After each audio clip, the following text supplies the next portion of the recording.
एक ऐसी जगह जहां भगवान विष्णु हो गए थे पत्थर, एक ऐसी जगह जहां अपने पति के लिए वृंदा हो गई थी सती, एक ऐसी जगह जहां तुलसी को मिला था विष्णु जी की अर्धांगिनी होने का वरदान। दोस्तों, आज हम आपको पुराणों में जिक्र एक ऐसी जगह के बारे में बताएंगे जिसको लेकर कहा जाता है कि यह वही स्थान है जहां पर भगवान विष्णु पत्थर बनकर दोबारा अपने रूप में बदल गए थे और आज भी ये पत्थर वहां मौजूद है।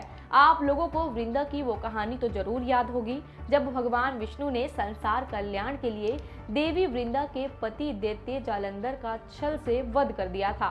इसके पीछे का कारण ये था कि जब जालंधर ने तीनों लोकों पर आतंक मचा दिया था, जिसके बाद सभी देवता परेशान होकर भगवान विष्णु के पास पहुंचे और बताया कि जालंधर का वध करना अति आवश्यक है, मतलब बेहद जरूरी है। लेकिन उसका वध करना इतना आसान नहीं था क्योंकि उनकी पत्नी की पतिव्रता होने की वजह से उसे कोई भी नहीं पराजित कर सकता था। तब भगवान विष्णु ने देवताओं को आश्वासन दिया और अपनी लीला से वृंदा के सामने उसके पति का रूप धारण कर उसके पास पहुंच गए। वृंदा विष्णु जी की लीला समझ ना पाई और अपने पति समझकर भगवान विष्णु के चरण स्पर्श कर लिए। फिर क्या, फिर जैसे ही वृंदा ने विष्णु जी के पैर छुए वैसे ही वृंदा का संकल्प टूट गया और उधर देवताओं के साथ चल रहे युद्ध में उसके पति की मृत्यु हो गई। लेकिन जब वृंदा को इस बात का पता चला तो वृंदा ने गुस्से से भगवान विष्णु को श्राप दे दिया और श्राप के कारण भगवान विष्णु उसी स्थान पर एक पत्थर के रूप में समा गए।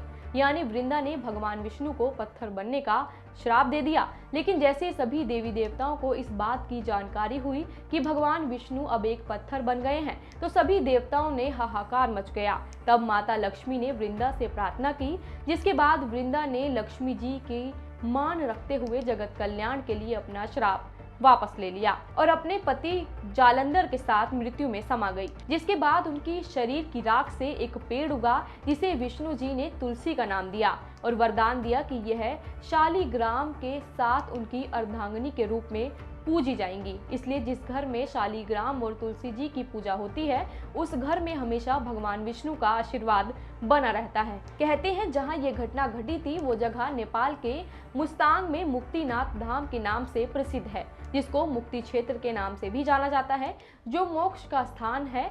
दुनिया भर से हजारों भक्त इस जगह पर आते हैं और भगवान विष्णु का आशीर्वाद प्राप्त करते हैं। इस जगह का नाम मुक्तिनाथ इसलिए रखा गया क्योंकि यहीं पर भगवान विष्णु को वृंदा से श्राप से मुक्ति मिली थी। मुक्तिधाम मंदिर में एक अनोखा शालिग्राम शिला है जो प्राकृतिक रूप से निर्मित पत्थर है, जिसे भगवान विष्णु का ही रूप माना जाता है। ये मंदिर जमीन से लगभग 3800 मीटर की ऊंचाई पर मौजूद है। मंदिर में 108 पवित्र जल की धारा निकलती रहती है, जिसको लेकर कहा जाता है कि जो भी भक्त इन 108 जलधारा में स्नान करता है तो उन्हें जन्म मरण के चक्र से मुक्ति मिल जाती है।